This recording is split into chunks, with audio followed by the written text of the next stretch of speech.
Y ahora damos comienzo a nuestro programa Encuentro Histórico.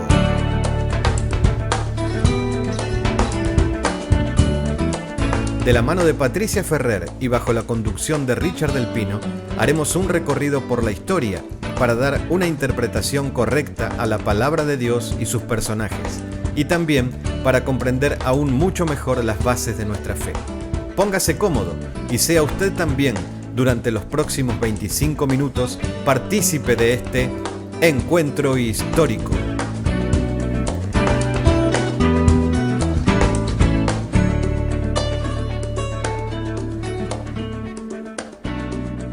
Gracias porque podemos estar aquí compartiendo un poco de historia, como siempre dice Patricia, que hoy nos acompaña como siempre. Son otros los historiadores en los cuales nos basamos, pero Patricia tiene la bendición y la facilidad de poder entender a esos historiadores y traernos todo a través de su palabra para que podamos comprender un poco mejor la profundidad de las vivencias de los grupos que existieron en la época del ministerio de Jesús, y también para que nosotros en este tiempo podamos comprender más profundamente la palabra del Señor.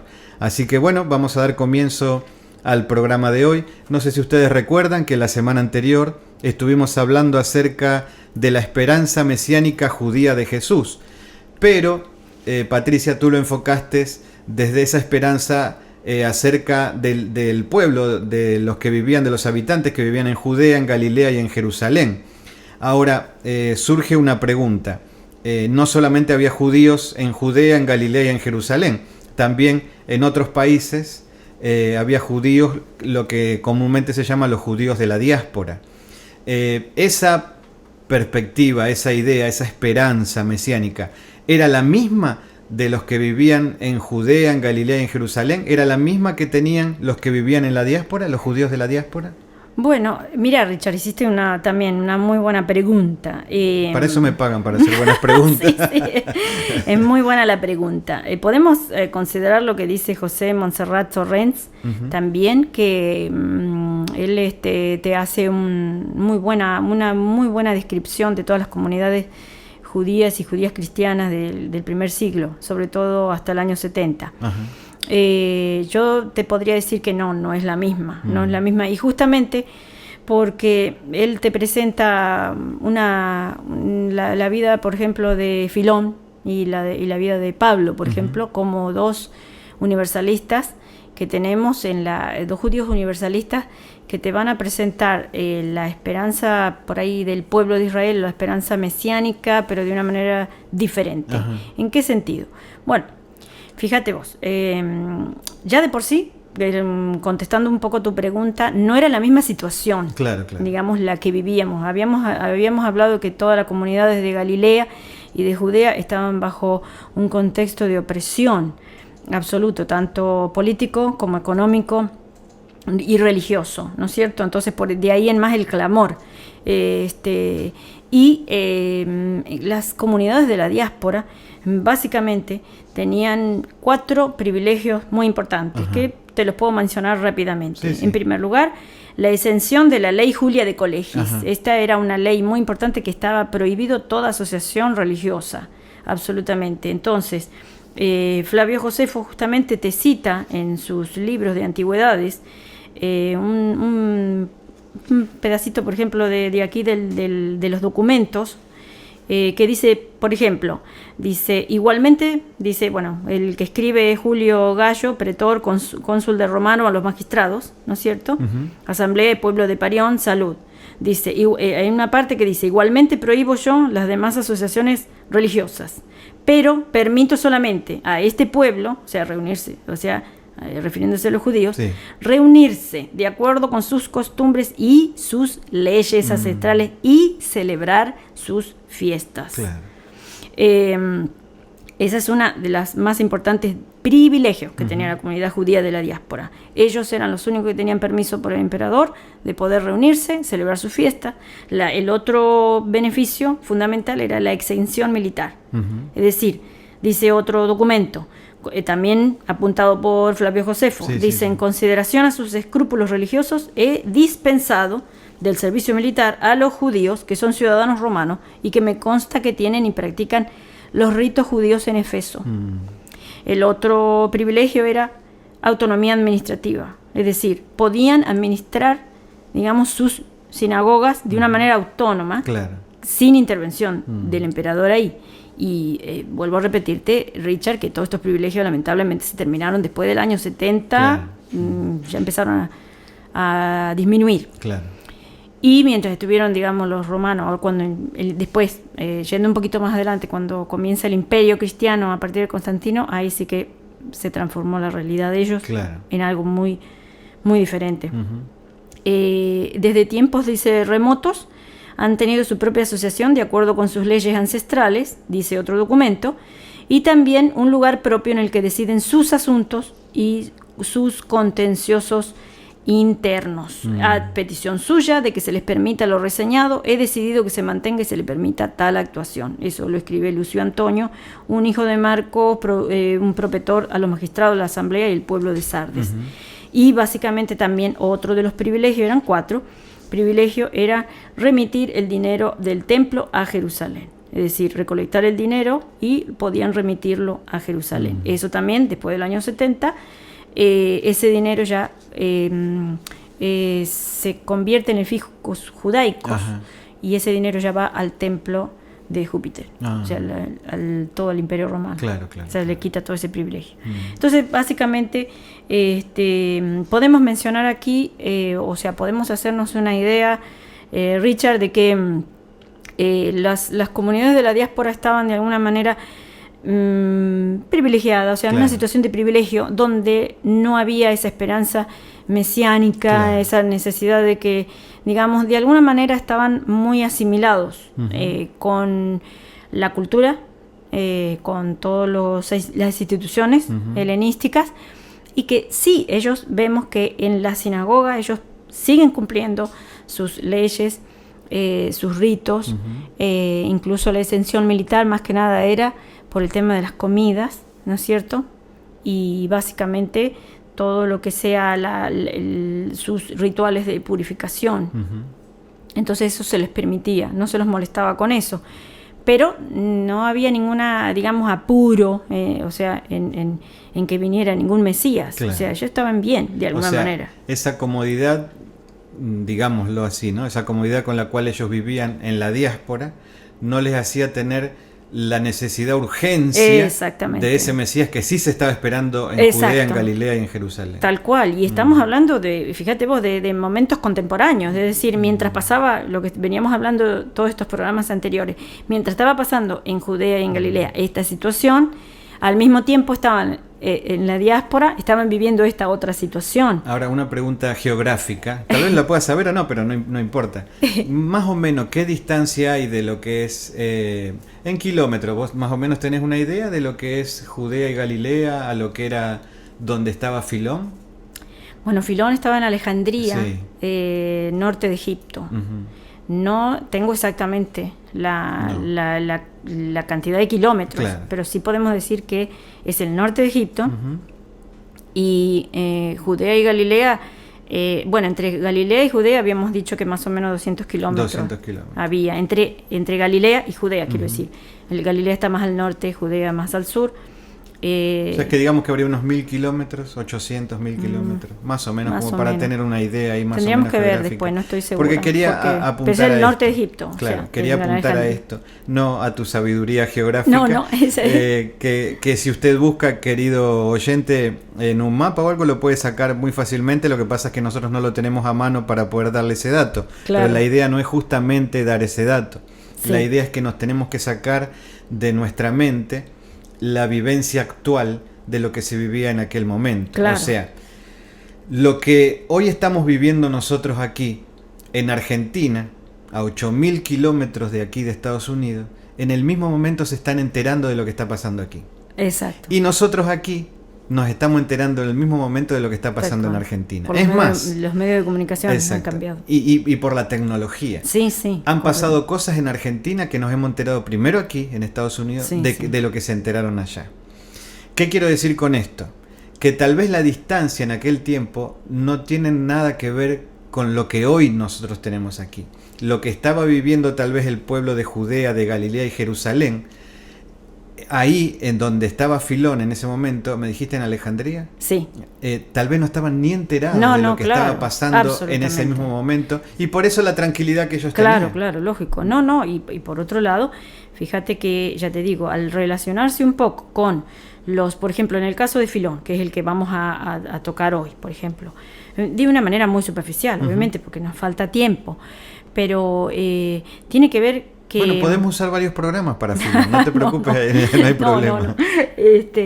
El tema es que él estaba, digamos, su situación aparte personal, era muy privilegiada, porque él era hijo de una familia que estaba relacionada con la recaudación de impuestos en el gobierno de Alejandría.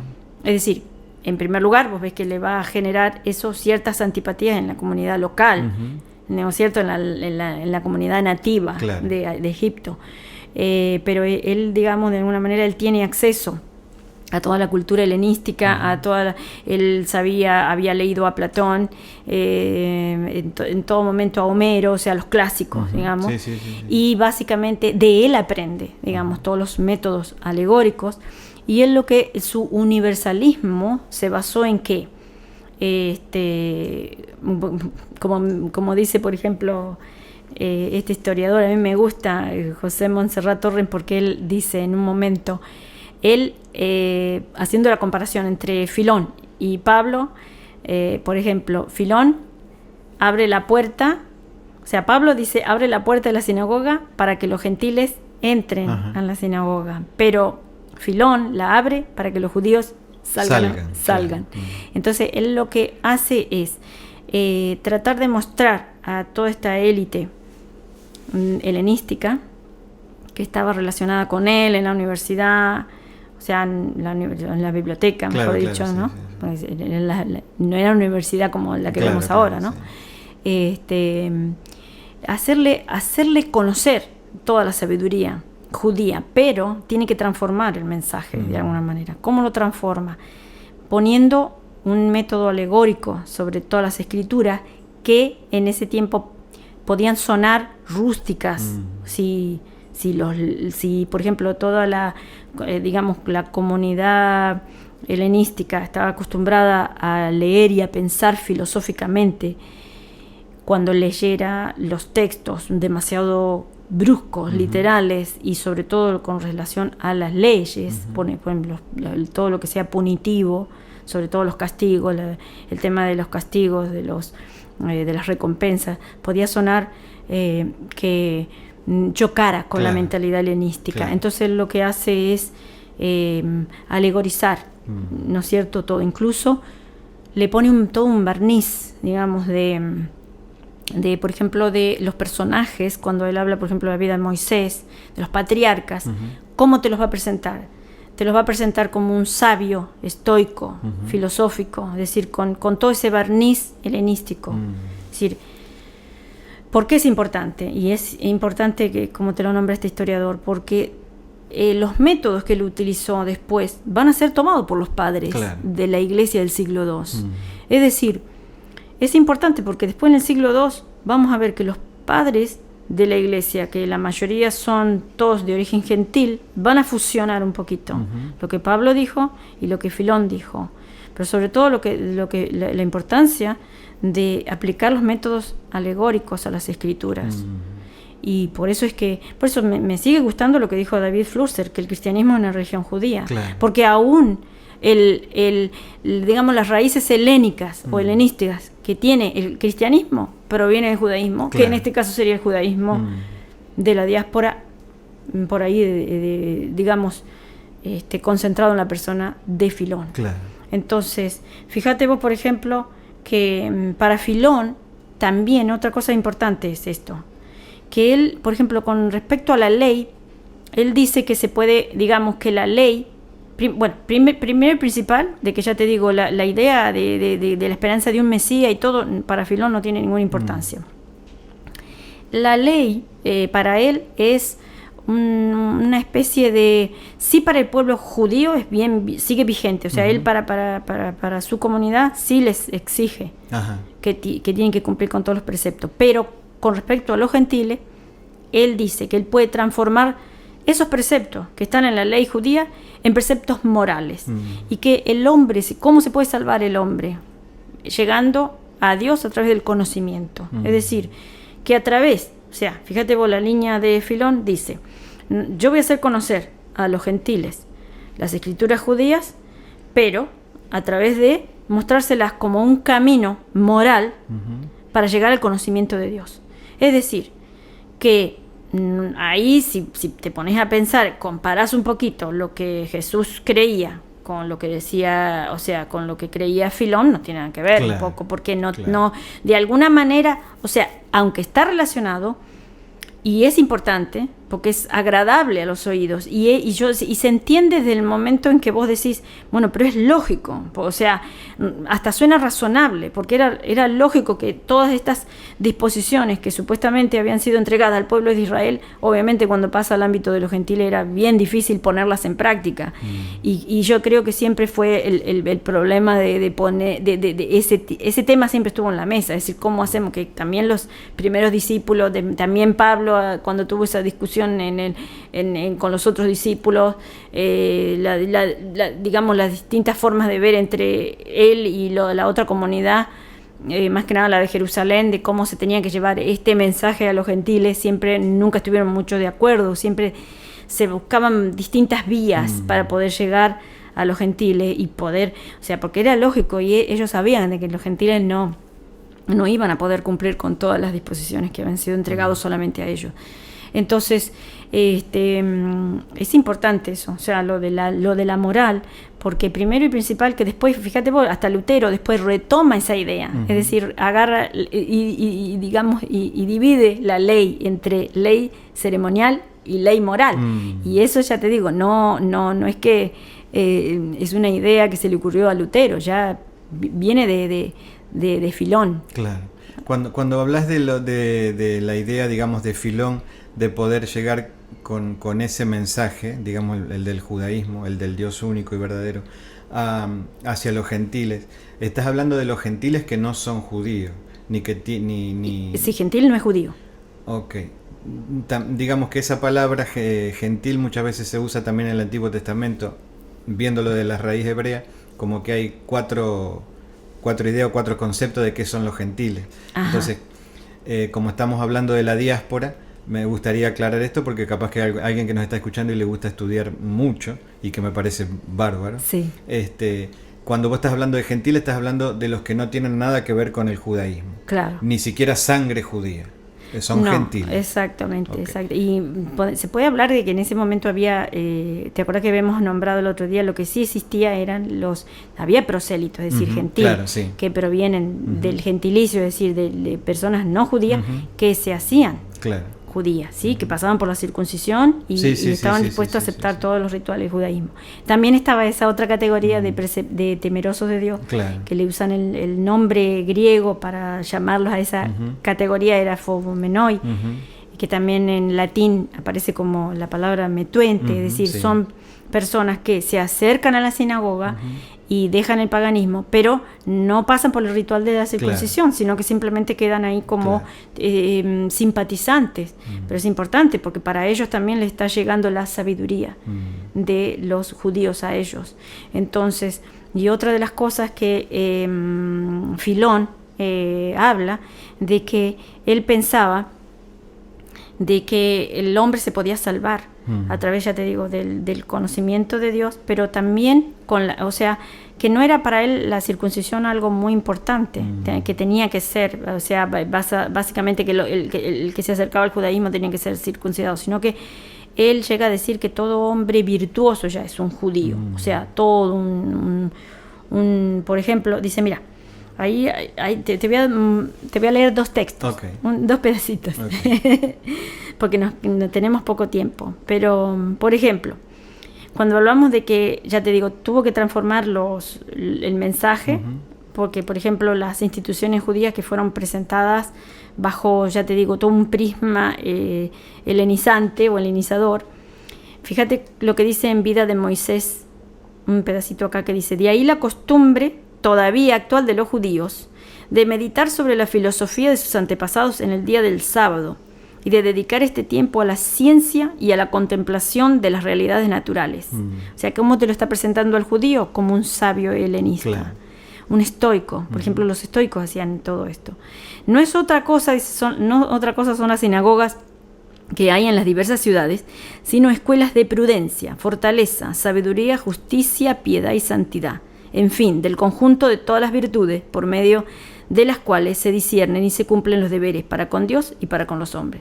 O sea, eso básicamente es filosofía estoica. Claro. Y te lo presenta al judío no como un opositor a la cultura, a la sociedad, sino más bien una persona que en la sinagoga son escuelas de prudencia, de sabiduría, ya te digo, con el prisma helenizador, es decir, las escuelas filosóficas eran lo mismo, o sea, ahí eran, había un maestro, estaban los discípulos escuchando, todos ejemplos de virtud, o sea, aprendiendo la virtud. Y después hay otro...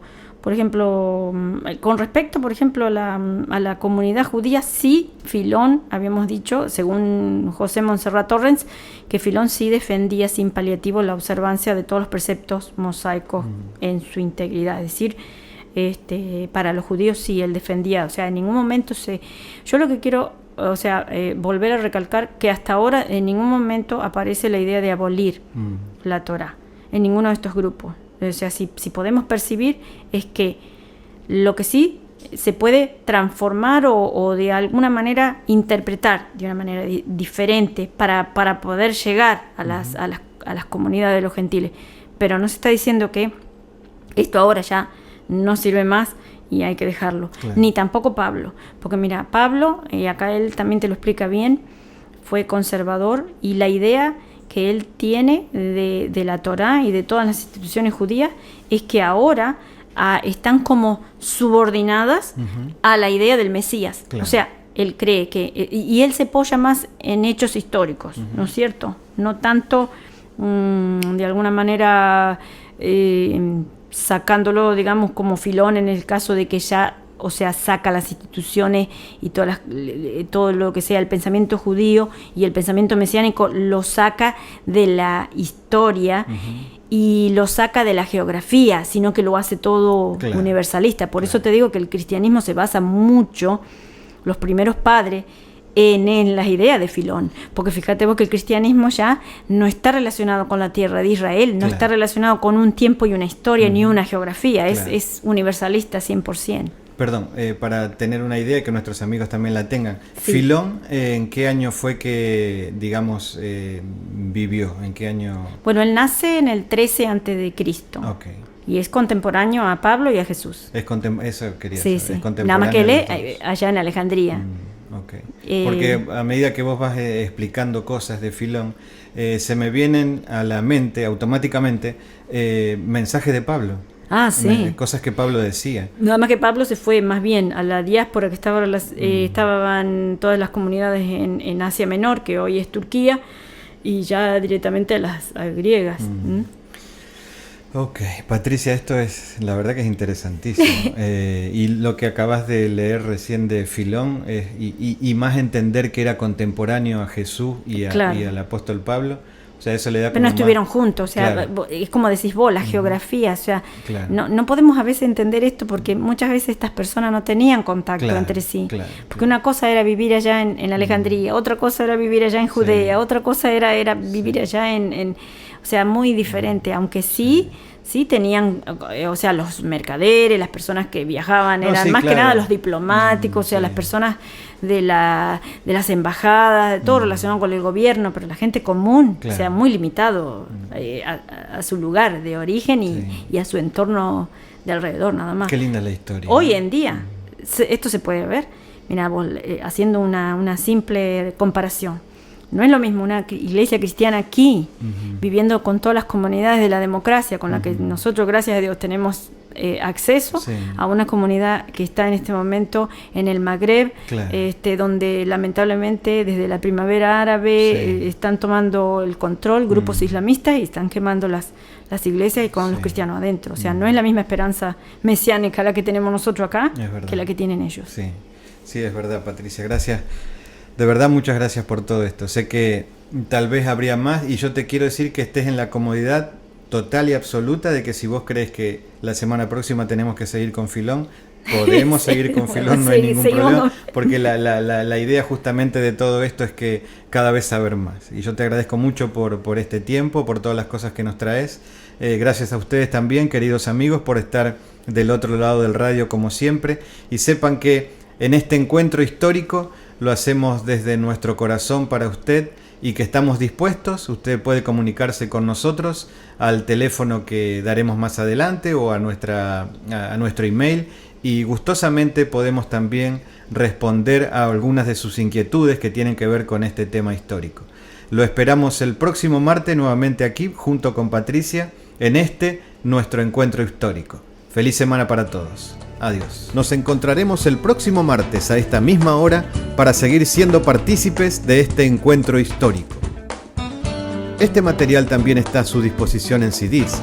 Si usted desea obtener más información, por favor escríbanos a info@olivonatural.org y gustosamente se lo haremos llegar. Encuentro Histórico es una producción exclusiva de Ministerios Olivo Natural.